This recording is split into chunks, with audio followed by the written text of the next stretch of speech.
अस्सलाम वालेकुम प्यारे बच्चों। आज मैं फर्स्ट क्लास के बच्चों को इंग्लिश पढ़ाने जा रही हूँ। Let us read. This is Sadaf. This is सदफ's home. Let us go inside. This is Sadaf's mother. She is a teacher.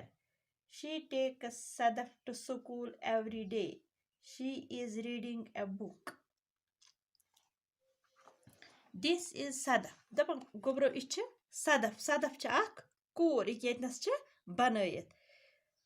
This is Sadaf's home. Bonkन छु बनायत ये मकान. दपन यह छु Sadafun घर. क्या छु home गो घर. Let us go inside. पक्यु वाचो इस अंदर. This is Sadaf's mother.